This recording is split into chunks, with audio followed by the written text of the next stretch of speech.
Class 5। Hello दोस्तों, क्या हाल है।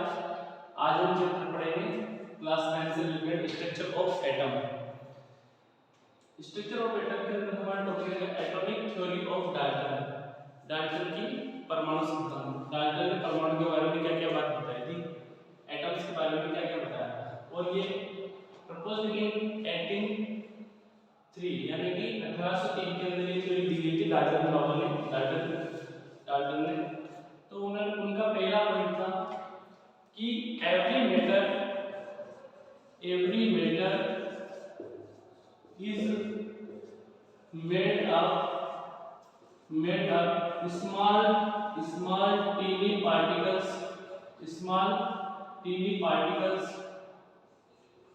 particles. These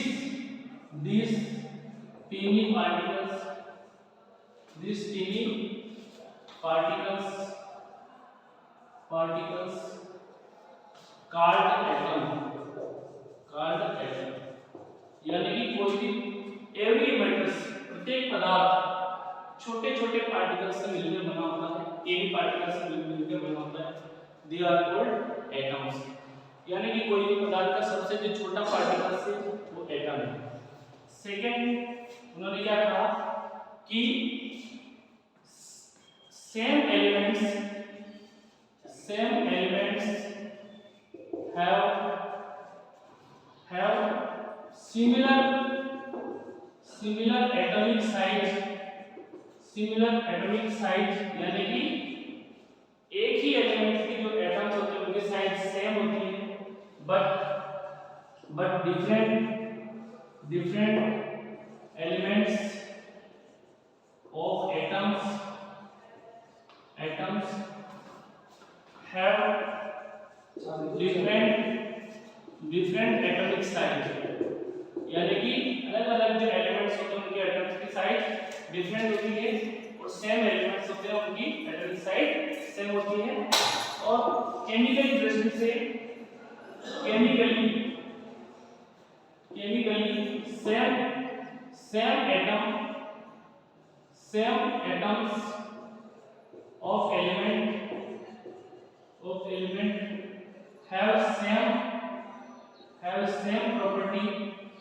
have same properties,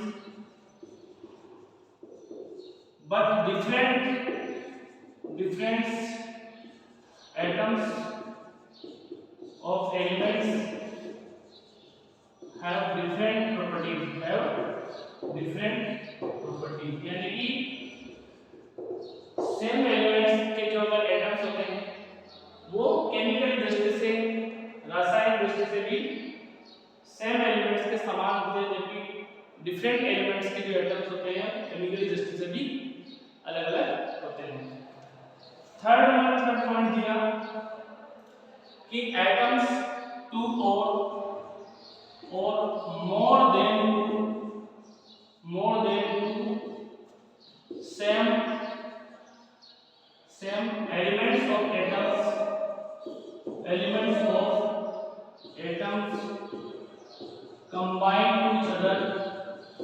combine to each other to form molecules। इसका मतलब एक ही तत्व के जो परमाणु होते हैं आपस में कंबाइन होकर मॉलिक्यूल्स बनाते हैं। जैसे ऑक्सीजन आपस में ऑक्सीजन का एटम को ऑक्सीजन मॉलिक्यूल्स बना लेते हैं। इसी प्रकार से ऑक्सीजन के दो और एक और ऑक्सीजन प्लस ऑक्सीजन का एक और एटम बराबर ओजोन बना लेते हैं। इस प्रकार से सेम एलिमेंट्स के जो एटम्स है आपस में मिलकर मॉलिक्यूल्स बनाते हैं। ये क्या है? मॉलिक्यूल्स है। इस प्रकार हमने बताया। नेक्स्ट, एटम्स जो होते हैं एनवायरनमेंट में फ्रीली नहीं पाए जाते हैं। Atoms do not freely in environment. तो एनवायरनमेंट में जो एटम्स हैं, लेकिन एटम्स रासायनिक अभिक्रिया में भाग लेते हैं। Atoms are participate in chemical reaction. Atoms किसके रूप में एनवायरनमेंट में पाए जाते हैं? एटमॉस्फेयर में।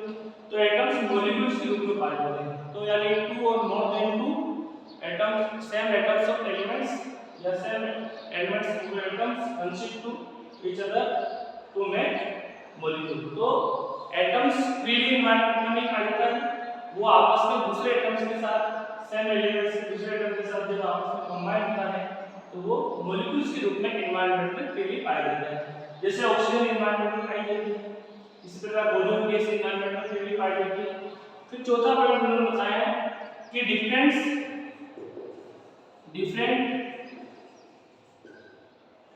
atoms of elements combined with fixed ratio या definite ratio to form compounds,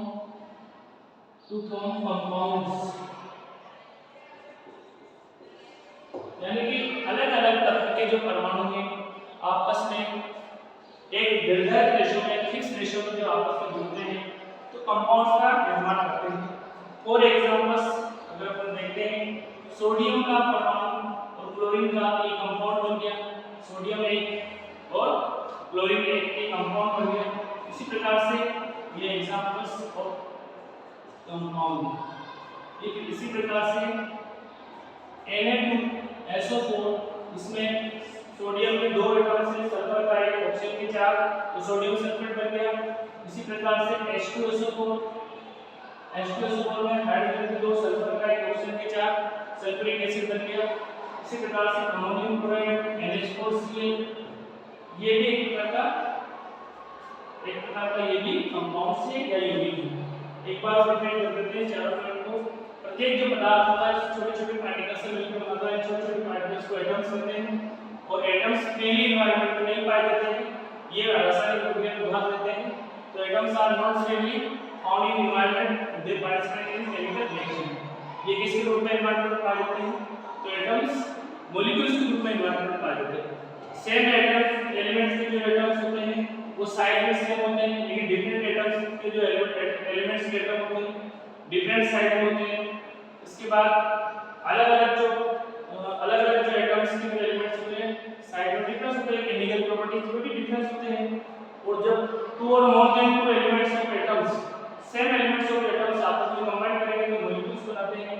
जैसे ऑक्सीजन दोनों एटम्स ऑक्सीजन मॉलिक्यूल्स बन गया हो, इस तरह से ओजोन के मॉलिक्यूल्स है। इसी प्रकार से नाइट्रोजन आपस में जुड़ेंगे तो N2 नाइट्रोजन गैस बना लेते हैं। इसी प्रकार से डिफरेंट एटम के जो एलिमेंट्स हैं वो आपस में एक फिक्स रेशो में जो कंबाइन होते हैं, एक फिक्स रेशो में जो कंबाइन होते हैं, जैसे इसमें सोडियम 1:1 रेशो तो साइड बन जाता है। इस प्रकार सोडियम सल्फेट बन जाता है 2:1:4 रेशो में, 2:1:4 रेशो में सल्फ्यूरिक एसिड बन जाता है। हाइड्रोजन के 2, सल्फर का 1, ऑक्सीजन के 4, इस तरह से नाइट्रोजन का 1, हाइड्रोजन की 4, क्लोरीन का 1। जैसे इसका रेशो देखिए 1 रेशो हाइड्रोजन की 4:1, यानी कि 1 हाइड्रोजन 1 नाइट्रोजन और हाइड्रोजन और 1 क्लोरीन।